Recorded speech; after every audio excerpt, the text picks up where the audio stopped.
Welcome to Alumni Live, the podcast. These are conversations with Grand Valley State University film and video graduates about the industry, the film video major, and alumni profiles. Welcome to another episode of Alumni Live, the podcast. I'm Randy Strobl, your host for today, and I'm here with a really exceptional person, if I could say. We've got Tim Dailey here from Exceptional Minds. Hi, everybody.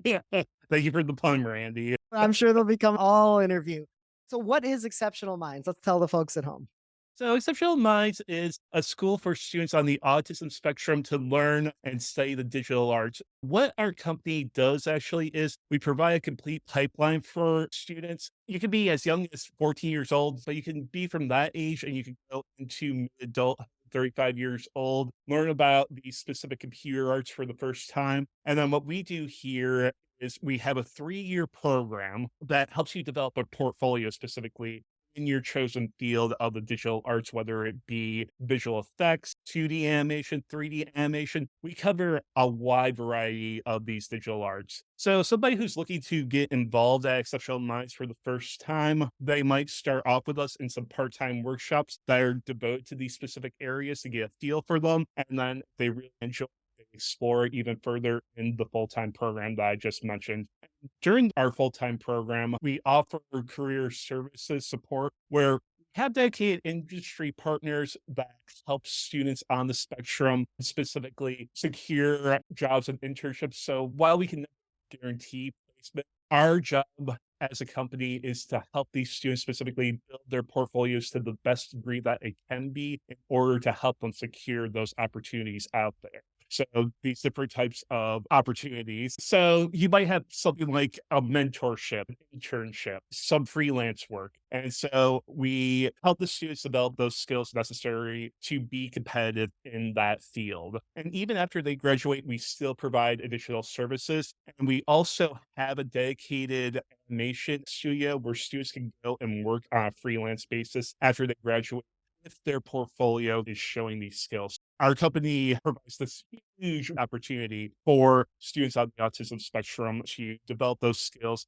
and make a career out of it. So I'm here in school, I'm here in workshops, I'm here in animation. I want to get into all of that, but I just want to talk a little bit about what is the autism spectrum. So when we talk about students on the autism spectrum, we're talking about the terminology that we use today is somebody who's neurotypical versus somebody who's neurodivergent. So it's somebody who usually thinks about things in a different way or manner, and they take in sensory input maybe a little bit differently from somebody who's neurotypical. So a person on the autism spectrum might be more sensitive to like certain sounds, taste, touch, things of that nature.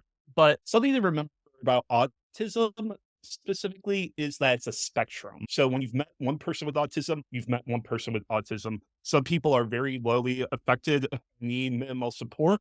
Others need a lot more additional support. So the best way to find out what those supports are that they need is to just ask the individual. In viewing autism in this day and age, it's really still about learning what the individual needs are of the individual person and what the additional support is that they may need to help them so you can make those accommodations for them, whether it be in the classroom or in the workplace. So you're doing some great work out there, and you're not just from Exceptional Minds, you're also a dean, right? I am our You're out there. academic dean. Wow, congratulations to you on that. Let's learn a little bit about the path that got you to be academic dean at Exceptional Minds. So starting at Grand Valley, what did your school experience look like for you then? Yeah, I guess I'll just go through the life story basically from point A to point B. So I started off at Grand Valley as a freshman in 2004. I was in the film and video program. Initially, I wanted to study animation right away. And interestingly enough, while I was going through the program, I had a lot of great friends in the program. We would spend our nights and our weekends watching movies. And during my time at GVSU, I actually got more interested in the film production aspects. So I did a lot of the great things that GVSU is known for, like their summer film program. And what was funny about it is I'm going through the program and I'm like, I hate being on a film set at 3 o'clock in the morning. So go through that after a few years, and then I really start developing my skills in animation again. Some of my professors there were really encouraging. I remember having Deanne Morse as a professor. She was pretty encouraging towards me and my development in animation skills. So I graduated with my emphasis in animation, and then I just worked a few odd jobs for a few years. And after doing that for a few years, I was like, I really want to go back and pursue this a little bit further. So I ended up applying for graduate school, which led me to attend the Pratt Institute in Brooklyn, New York, where I received my MFA. So I did that program, received a degree in digital arts. That program took me 3 years to complete. After that, I ended up working in the industry on a freelance basis. So I did a few odd jobs in New York, but eventually I decided, okay, LA is kind of a bigger pool. So let's go out there. Doesn't seem like it would be, but LA is where everything is centralized as far as the industry goes in America. So I went out there and I started doing visual effects work on a freelance basis in LA. And with my MFA, I started adjunct teaching on a freelance basis. Were those odd jobs that you had in New York? Was that freelance animation? Like, were you working in It a free? was as some motion graphics type work, so still in that same vein. I was doing this for about a good 4 to 5 years when I first moved out to LA, and then I was looking for more teaching jobs, and I was like, it might be interesting to see what these students on the spectrum can do. So I applied for this place called Exceptional Minds, and I essentially was just kind of impressed looking at their work at the time, at the level of quality that the students could do specifically. So I applied, I interviewed for a role as a VFX instructor actually to begin with. And I was a VFX instructor with the company for 3 years. But at the same time, I was doing a lot of these managerial type tasks. And the dean at the time, her name was Kat Cutright, amazing mentor to me. She had me doing a lot of these type of overview management type roles. And so I was eventually promoted into our associate dean role. And then when she left, I basically took over this role of the academic dean. And what I always tell people about that is I really didn't go through an interview process where I had to prove or like, hey, I know this knowledge about this and blah, blah, blah about this. It's all about talking about what you know when you're essentially getting your foot in the door. You're showing people that you can do it. So it's the walk opposed to the talk in the talk. I eventually ended up in the academic dean role because I showed I could do all these tasks that were required at the company. And I mean, talking about the animation work that so these students are like actively doing animation work, right? And when you look at the video on your website, I mean, it's a reel of all of the biggest movies that have come out in the last couple of years. Tell us a little bit about, what partnerships you have. Yeah, absolutely. So what you're seeing and you're reacting to is, I'll just say right off the bat, one of our biggest clients, if not our biggest client, is Marvel specifically. So they give us a lot of VFX freelance work. We do some visual effects post production type work for them specifically. And what ends up happening with that is like any other company that'll bid for shots, will go to a company and we'll take a certain amount in and we do it on the basis of what our students are trained in. So then with the dedicated support of a studio supervisor, we work on producing these shots and giving them back to the client. So we've had this relationship going with them before I started at Exceptional Minds. So that relationship has been like 7 years plus specifically. Some other great clients that we work with are Nickelodeon, Paramount, Cartoon Network, Disney as a whole, the bigger companies that we really have those ongoing mentorship opportunities, internship opportunities going on that are available to the students. Depending on what it's like year after year, we'll see different opportunities come up for the students. So a few years ago, we had 2 internship opportunities from Mattel. Okay, Mattel's the toy company, right? So it's like thinking about how are they related to the digital arts? Well, they had those type of positions related to what we do here in their wheelhouse. So they want our artists to come in and they hired one of the interns full time. So we do have those type of relationships as well.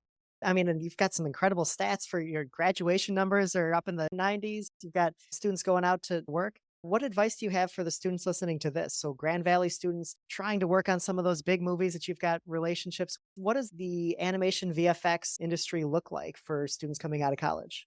It's a pretty competitive industry. So my best advice that I can give is listen to your peers, your instructors, get that professional feedback, connect with industry professionals, do your networking on LinkedIn in order to get that feedback. When you're thinking about applying for these internships, these job opportunities on these websites, how do you get yourself this? That is always the catch-22. I would say more so the first job step is to really think about, hey, what is a company that I want to work for? do they do the type of work that I want to do? Start connecting with the people who already work at that company, talking to them over a continuous period of time. So talk to them, like form these relationships over several years if need be, so they know who you are specifically, because that's what it's all about. If someone recognizes who you are, then that pool ends up becoming a lot smaller and your chances become a lot more available. So, as we're talking about the work, right? What programs are you using? What skills are required? What does a day in the life of somebody who works on these Sure. shows and movies look like? So we use the Adobe software in our program. Now, that's for beginner level and somebody who's learning the skills for the first time. Premiere is coming up on video editing, but as the student goes into more of the advanced animation programming, we'll learn things like Toon Boom Harmony and Storyboard Pro, because a lot of industry professionals use that in the animation industry. Maya is still a big one in 3D. Maya just seems to be in it for the long haul. So in visual effects itself, this is hard to wrap your head around, but this is where a lot of my freelance opportunities came from. What is used is the program Nuke. So Nuke is a node-based software. So for those of you who are not familiar with what a node is specifically, opposed to a layer-based system like Photoshop where things are stacked on top of each other, nodes are basically boxes that connect into one another and how the program to do different types of functions. So that's the easiest way to describe it. That's the basis of Nuke. It takes a person a minute to usually learn how to use Nuke because of that. So when I first learned, it took me about 6 months to learn it. So, but I was self-taught in it. For those of you who are not familiar, because I know GVSU really didn't focus too heavily on visual effects per se. It did a little bit of the digital post-production, but let me just give you an example. Digital post-production and visual effects, you might be asked to track something. So when I say track something, that means the computer will lock onto a pixel or a series of pixels in the screen and create a pathway on that. So maybe it'll track my hand, right? And what that allows for is for something like a baseball to move with my hand. So it looks like something is completely integrated into it. That's the visual effect. So there is that commonality that still exists, but learning to adapt to the different software may take you a little bit. Those are some of the tips and techniques that you can use to make yourself a little bit more competitive. It's doing, again, that stuff that not everybody knows, doing that stuff that you're okay to explore and you're willing to go. So you don't necessarily have to go down the coding route, although a lot of people can go that route. I've heard that too from plenty of industry partners. But if you're more of a visual person, there are other skills and techniques you can learn. Wow, it felt like I just got a front row seat to that part of you being an educator there. That was a great explanation of how nodes and things work. Let's talk a little bit about you being an educator. There are some students right now who will become educators or who will get interested in that. There are some students right now who are in the film program looking to kind of do what you're doing and spread the knowledge about filmmaking to a new generation of students. What does being an educator look like for you? Being an educator, you have the opportunity to come into a wonderful company like Exceptional Minds and kind of shadow somebody and learn from the techniques that they're doing specifically. A lot of the times, you'll be given the opportunity to educate in some way or form, like maybe on a smaller basis, and you kind of find your rhythm. This is the other funny story. The first adjunct teaching job that I ever had was a 3D character animation class. I had my MFA at the time. They needed an adjunct instructor, so I'm like, okay, I that's not really field of specialty. Even though my emphasis was in animation in graduate school, character I was more of an experimental animator opposed to a character animator. But I'm like, okay, I have enough skills to teach this. But first day of class, I'm like, how do I prepare for this?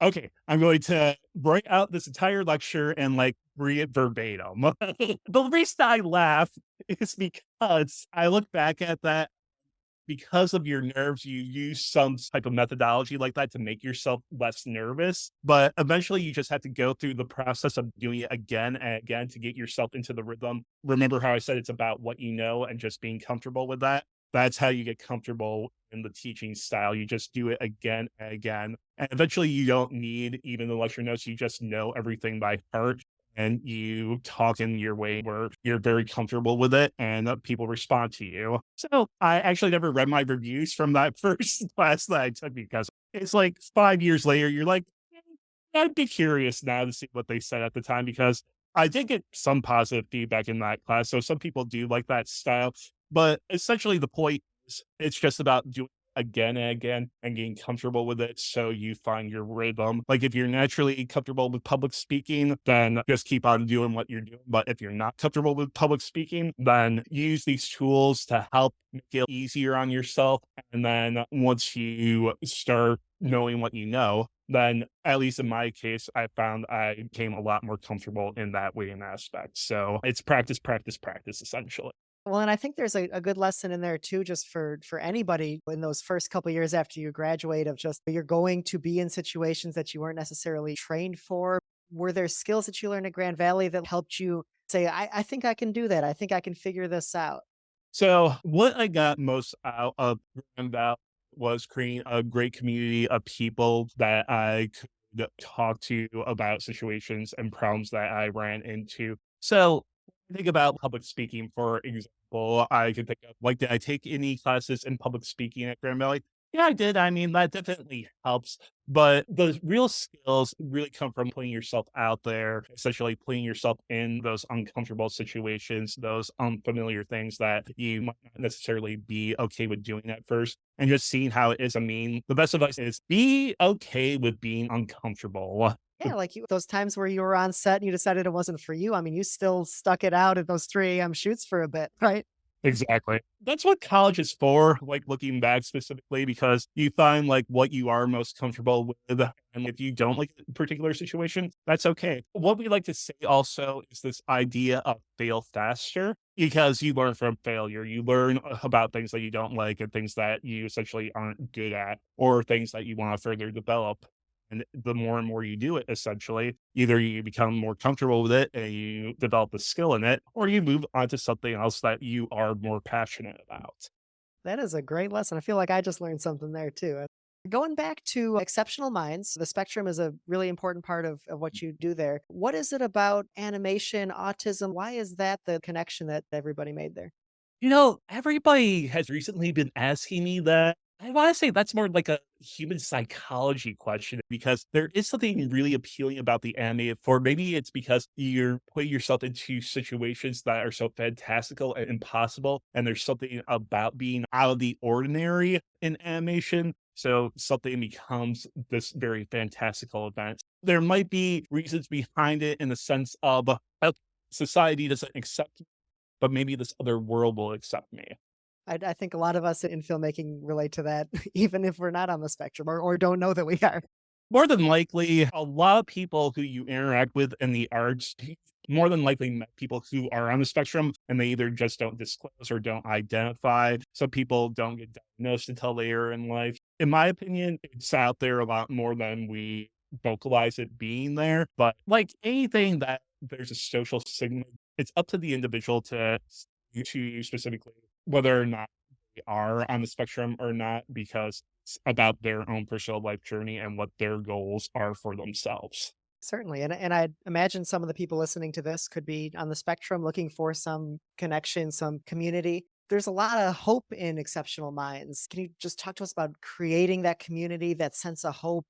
So one of the great things about, again, our 3-year program is not only do we have the education, but we do have extracurriculars that go along with that. So these extra social engagements, we do a certain amount of parties where the students come together, they'll have pizza, engage in games, things of that nature. But one of the great things that we do on a weekly basis is we have a movie or game night. And the students flip out for movie and game nights. So last week they just watched the original, the 1993 Super Mario Brothers Oh, movie yeah. because, of course, the new Mario movie, and they were doing it's like, oh, this is gonna be bad movie night, and like I love the 1993 film, so that's just fun. It's but of course they're like, okay, this really doesn't seem like a Mario movie, but this is actually a really cool dystopian movie. So sometimes you'll these fun interactive reactions that they weren't necessarily expecting. They go all in on the game nights. They'll compete against each other in Super Smash Brothers or Mario Party. And us as administrators and instructors will overview and just sometimes we'll get involved in the gameplay, but it's just a really great collaborative space for them to come together do that type of interaction. So one really awesome thing that we just did recently at the end of March is we have what is called an Anajam. We have 48-hour Anajam. Anajam? So what that is, within 48 hours, you get into teams and you produce animation within that 48-hour period. So there's 24-hour competitions that are out there that happen year round specifically, but we decided we're going to do our own. So that was just another great way to interact, produce some animation work, get to know their peers a little bit better, have that type of interaction to really build that sense of community right there. Lots of cool things of that nature happen at Exceptional Minds. So instructors were there like at 3 o'clock in the morning. I was there only during the day because, like I said, in my old age, I'm like, no, I don't do the free anyone's here. And for those of you who are wondering, I'm actually 37, so I'm not so just semi old. Sure. So outside of Exceptional Minds, just general industry tips for students on the spectrum or recent graduates on the spectrum. What do you tell your students when they go out into the world? General tips I can give you would come back to what do you want your brand to be? And so what that comes down to, although we want think, hey, I'm going to be the best at this, I'm going to be your top level Disney animator or Pixar artist. Take a step back, think about this. Do you want to destroy your self-worth of putting yourself at that level? Now, for the 10,000 people, that may be the way to go. What do you mean by destroy your self-worth? What I mean by that is, are you going to make yourself sick specifically by being like, I'm technically not good at enough to do this? Work-life balance? Essentially, and then putting yourself all into it in that way. So that comes back to the point of develop a style for yourself. Have an artistic voice that's unique to you. That is what's going to get you noticed. So you present yourself in a certain way, a certain theme. Maybe you're all about goth and horror. Maybe you're about sci-fi. Maybe there's something crazy and wonky out there that's your style. Maybe things in regards to like, look at something like Rick and Morty, adult humor animation, right? But it has this very distinct style. Do you have a voice that's like that? Do you borrow themes of that nature to make yourself more appealing to a wider audience? And that's why I use that as that specific example. You develop a website, a cover letter, a portfolio that reflects your brand, what you're all about, whether it's raunchy or by the book, but something that really defines you. Not everybody's going to respond to you, but a lot of people will. That's being true to yourself because those are the people who you're going to have the commonalities. And by showing your voice, your vision in that way and form, then you can make those connections, put yourself out there in a way where people are going to recognize you for the talents that you have, artistic, technically. They'll get where you want to go in the end. Always be true to you and you won't go wrong. This episode is brought to you by the Chuck Peterson Memorial Fellowship. The fellowship was established by Chuck Peterson's family and friends to assist upper-level students in the film and video program at GVSU who are working on creative projects that support the nonprofit sector in their community. Kyle Machame, the 2020 recipient of that fellowship, describes the benefits of the support he received. When going through this fellowship, there are 3 separate parts of yourself that I think get to experience a lot of development. The first is as a student, because this is a learning process. You get to learn how to work with a client on your own, independently out in the world, away from the classroom like you would in something like producing for clients. And the second one would be as a video maker, as a video producer, as someone who has respect for the work that they're doing and wants to improve on themselves and produce a final product that can be used out in the real world. And then the third one would be as a citizen. You know, you're not making video for an entertainment value or for some kind of commercial purpose. It's for a nonprofit. It's for a direct benefit in your community. And being a citizen of that community, understanding how you can directly impact and improve it, is a really valuable experience that I think the fellowship teaches you to be as a student, as a filmmaker, and as a citizen. All 3 of those things are directly a part of this process that you get to learn and ask yourself, how do I want to be seen and how do I want to act as these 3 roles? For more information and to donate to the scholarship, visit the link in the description. Now back to the show. So you brought up work-life balance, and I'm curious what that looks like between school or going out into the industry. And you all are doing professional work on these big movies, I assume with pretty hefty deadlines. What does work-life balance look like? What tips do you have for that? So School, we teach that actually in our vocational part of our curriculums. A unique thing about the social minds curriculum is we spend 1 day a week towards this is how I prepare for a job interview. This is how I solve workplace conflicts. This is how I prepare a cover letter. This is how I prepare a resume. This is how I build a portfolio Mm, specifically. What that ties into is having those soft skills, those professional skills, going back to your original question about that work life balance. You had to be able to regulate and recognize, okay, I'm burnt out. I need to take my break. I'm going to resume this. I'm going to do this in chunks so I can get a certain amount done. So a lot of the time in the VFX industry, we do run into the issues and the animation industry where, hey, people will be working these massive amounts of overtime, getting a certain job done. If you're going to go into the industry, will you run into times where that's unavoidable? Yes. You want to keep your sanity as much as possible and only do that when it's absolutely necessary because there will be times in your life where you won't have a choice, mm, unfortunately. But when you do have the choice, allow yourself to take a step back, solving that technical problem, that artistic problem. If you're getting stuck on progressing, you know what?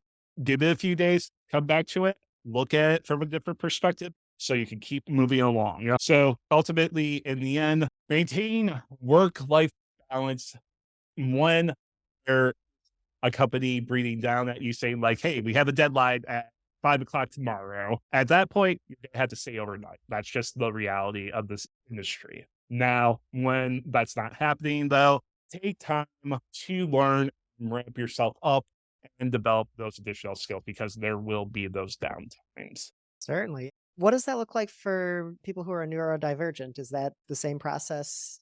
Yeah, it would be. So in the workplace, this would come down to what potential accommodations you can provide to them. So, for example, if a neurodivergent person is working on the details, somebody on the spectrum, and they're having a hard time concentrating, you might just want to check in with them, make sure, like, hey, is this space quiet enough? If it's not, then will headphones solve that problem? Or is there another available space in our facility that you could work that's a little bit quieter than this space?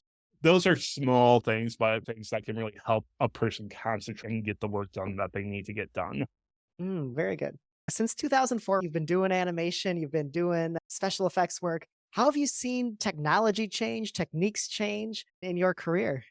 So technology, the technicalities, the software's always changing, always. Techniques stay the same. Basic traditional techniques like drawing techniques are still very much the same. So you'll see a lot of that same similarity. The software you use, you might be introduced to a new technique or concept in based on what we're seeing in the industry. So one of the very popular things that we're seeing is puppet animation and motion graphics. So you'll have a pre-existing character that animates across the screen. So opposed to drawing out the character, you're going to animate with a rig in either an After Effects system, such as the Duik system, or you're going to use Toon Boom Harmony and animate with their rig. So those type of functions may change over time. And we do see a lot of those techniques evolving to make things more user friendly for people and more accessible, but the overall concepts stay the same. You've seen this change happen. For students who are in class right now, how can they prepare themselves for an industry that's always changing? So definitely keeping those traditional principles in mind, whether it be design principles, if you're doing more motion graphics related work, if you're doing visual effects work, those basic visual effects concepts like tracking, but you're going to go online, you're going to Google, you're going to go on YouTube, you're going to keep up on those channels, you're going to keep up on your network specifically, and you're going to ask, hey, what are you seeing? If you don't mind. We have also thing called a program advisory committee. And so what that is, we have industry professionals who are out there actively working who will come to us and communicate with us different things, trends based on this exact question. And they'll tell us specifically, hey, we're seeing software going this way, or we're seeing more of this happening right now. So we have this constant communication going on to see, like, hey, are we still putting the right things into our curriculum for what's going on in the industry, or are we outdated? So Exceptional Minds is not accredited. What that allows for is allows us to basically change our curriculum on the fly if we need to. And our instructors are amazing at developing new curriculum all the time based on what we're seeing happening in the industry. So you've went to school in the Midwest, you've worked in New York, worked in LA. I'm always interested in how is the industry different coast to coast or what is similar New York, LA, Midwest? Speed. New York is so, in my opinion, Oh, everybody's trying to one up one another. LA, you still have to get your work done, but people are much more understanding. Maybe it's the traffic mentality. You get traffic, so you get a few hours behind. But you have a lot of work to get through, but you can take a breather every now and then. Go back and understand and realize your life, heading back to that whole work-life balance discussion that is still available. That was just my personal experience. People have different experiences, but that was my overall view of that specifically. Michigan, for me, it's my home state. It's where I grew up. The speed of work, if I'm being completely honest, is a little bit slow for me there. Would I do it? Yeah, of course I would. But I don't know how I would feel about doing it long term because I do like staying pretty consistently busy. That's just my perspective. sure, sure. Like working from home. So computers have gotten a lot more powerful now. Are people able to work from home or are you still commuting in that LA traffic all the way to where you have to go if you're out there in the world? We were offering virtual private lessons at Exceptional Minds even before the pandemic hit. And then when it hit, we online a week with no problem. There we go. We're good to go. But by being a digital curriculum that's mostly based online, having those computers in that week, that's what we ended up doing mostly. We rented out a bunch of our computers that we had on site so people who didn't have the available equipment at home would have it specifically. It was a very easy transition for us. Now, that's not to say there were some growing pains at that time for us as a company. I think everybody went through that a little bit just because of the status the world was in specifically. A few people went on to other jobs and things of that nature just because there was such a dramatic change at that time. Sure. Yeah. So, When you were a but freelancer, did you have your own editing equipment or like do students need to invest in those computers to be competitive?